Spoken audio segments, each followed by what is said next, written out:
Happy New Year, everyone, and welcome to the year 2021. You know, as a kid growing up in the 80s, I always envisioned that this year we would be living like the popular cartoon sitcom The Jetsons, with flying cars, telephone watches, and houses shaped like flying saucers, all with the ability to operate home appliances with your voice. It appears that the cartoon was accurate to a lesser extent, as our daily lives have been driven by technological advancement, but had you told me that the future would entail the things that we are seeing today, I'd probably be less excited about this year, 2021. After all, the COVID pandemic has reminded us of the fragility of life itself and the need to appreciate it more than ever, as we are now required to protect ourselves from an enemy we cannot see, with methods that are not guaranteed to keep us safe, all while being made to take vaccines that have been rushed to market as a means to increase our chance of survival of a virus that is constantly changing. And under present circumstances, we see technology taking its place as a necessity rather than a convenience or a mere toy. In a circumstance where we are made to isolate ourselves for the sake of our health,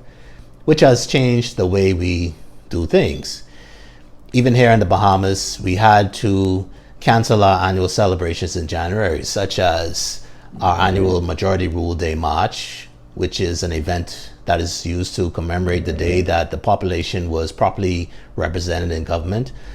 And of course, our beloved annual Red Mass services, a tradition celebrated in the first week of the new year by the Catholic Church to mark the opening of the legal year. Our annual procession downtown was also cancelled and replaced with a live streaming of a ceremony in Rawson Square to commemorate the event.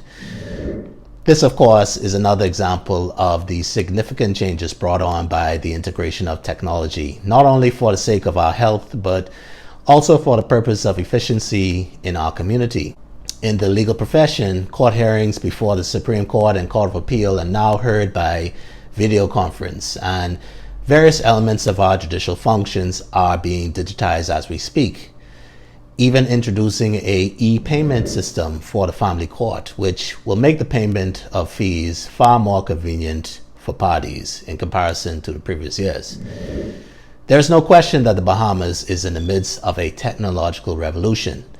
Even the world has taken note of the efforts of our own central bank in the introduction of our new sand dollar,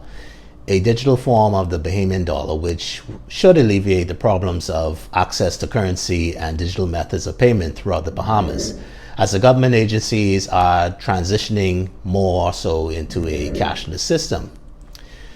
So for those professionals and businesses who couldn't afford credit card machines for their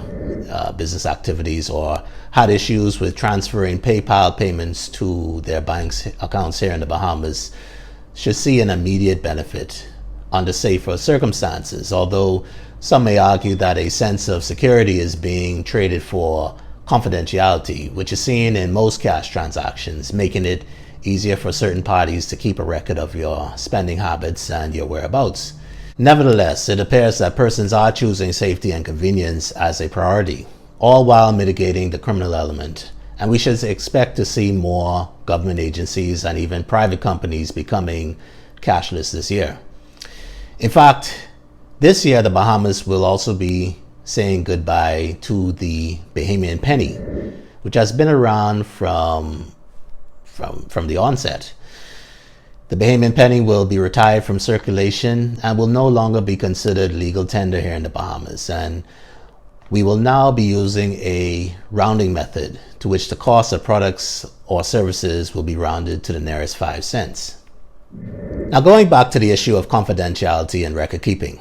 our country's financial services industry has also seen a number of changes as a result of ongoing pressure from various international bodies, which has resulted in the enactment of the Non-Profit Organization Act, which calls for the mandatory registration of non-profit organizations for all entities involved in religious, educational, and charitable activities,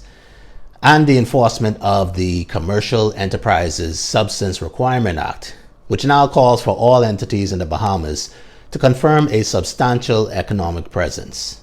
which is required to meet a 2-tier test intended to confirm an entity's core income generating activity here in the Bahamas. and that that entity's management and direction is also conducted here in the Bahamian jurisdiction. The deadline for this registration is on the 31st of January of this 2021 year, so make sure that your company has registered or you may be subject to a hefty fine. And finally, we could not leave without mentioning the explosion in social consciousness concerning the Bahamas' natural resources and the protection of the local environment. You know, back in the day when attending school here, I was taught that our country had little or no resources, as educators would often state that the Bahamas' natural resources were simply sun, sand, and sea, and only good enough to support the local tourism industry and the occasional visit to the beach. But in 2020, Bahamians will now be re-educated not only about the presence of valuable resources, but it appears that greater emphasis has been placed on the importance of protecting our environment. Again, I want to take the opportunity to thank all those YouTube subscribers and those who tend to watch our videos from time to time. This is our firm's way of giving back to the community and also an opportunity to show just how beautiful our country is through the eyes of the law. We certainly hope that you take the time to consider the Bahamas as part of your personal or business life, and we wish you all much success this 2021 year.